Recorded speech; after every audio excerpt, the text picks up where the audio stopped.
when you think about it, maths is literally all around us. The air that we breathe every single millisecond of our life has oxygen in it, which is one element that later combines with other elements in formulas containing maths to do the addition and balancing. It makes up the water that we drink, because in the treating plants the workers have to add in just the right amount of other elements that help keep our water and us healthy.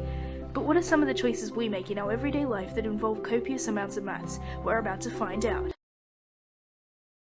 Most of us have similar schedules every day, and we complete these without thinking about the maths that's really working behind it. Today we have a test subject to show us this maths in action.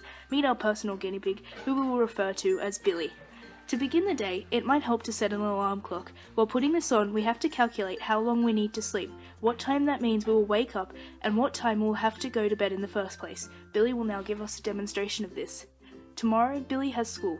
Yes, I understand that this is something you are not prepared to hear about, but it is a topic we will cover. So, to make sure that she has enough time to get ready in the morning, Billy will set an alarm to wake her up. School begins at 8:15 and it takes her approximately 45 minutes to get there. She takes at least half an hour to get ready, meaning that altogether she will have to be awake for 1 hour and 15 minutes before school. To find out what time she has to wake up, we simply subtract this time from the time her school starts. As a growing teenager, it is recommended that Billy gets between 9 hours and 9.5 hours of sleep each night. To then find out what time she will have to go to bed, we use the same method as before, now changing it so that it reads 7 a.m. minus 9 hours and 30 minutes. After working this out, we can see that Billy needs to be in bed by 9:30 p.m, and what a coincidence, look at the time now. It's something everyone has to do, because otherwise, well, who knows where we'd be, probably under a pile of dirty clothes at this point. That's right, it's everybody's favourite chore, cleaning. Now this is one activity that you probably have already checked out the maths in, but how far have you looked into it? Whether it is cleaning the bathroom or kitchen, cleaning yourself in the shower, or cleaning your room, it's bound to have some sort of maths in it. Our second subject, Trey, is going to be doing a bit of spring cleaning in winter today. She will be mopping the floor, then she's going to share with us the secrets of advertising, as we have decided to appropriately call them. But first, the cleaning. This is where ratios also come into play. To measure the correct amount of cleaning fluid into the bucket of water, we need to first check the ratio. On the brand we are using today, the bottle is labelled with the ratio, which Trey is about to find. Thank you, Trey. So the ratio for this brand is 1 parts liquid to 10 parts water. This bucket has a volume of 250 milliliters, so to find out how much liquid we need, over to the whiteboard for the formula, now that we have our figures back to the workspace.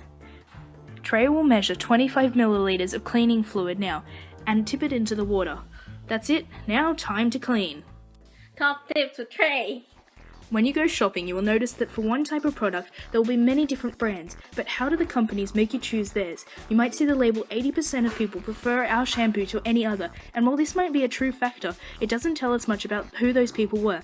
Not every person in this world was surveyed to get this statistic, but we don't know exactly how many people were either. It might have only been 10, meaning that only 8 people would have to agree with the slogan and 2 could disagree, or if only 5 people were surveyed, only 4 would have to agree. Either way, it all comes to the same percentage. But guessing that you found your shampoo that you like, the next important step is being able to do fast mental calculations to work out the best deal. $5 for 450 milliliters, or $8 for 1 litre.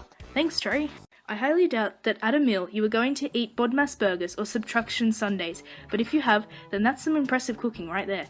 Maths is the main building block of our world. As a universal language, it is written into recipes that can be used to create our meals, but how exactly does it affect our food?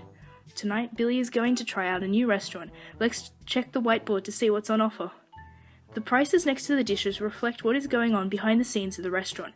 The restaurant owner has calculated the price needed so that the customers do not feel it is too expensive, but also so that they have enough money to keep the restaurant running. The cost covers the price of the ingredients and the wages of the staff. By estimating the amount of profit each day and the possibility of any future changes in this food, the time had to be calculated while cooking at the correct temperature, and the right amount of ingredients had to be added so that when it was cooked with the right temperature for the right amount of time, it all turned out to be perfectly cooked.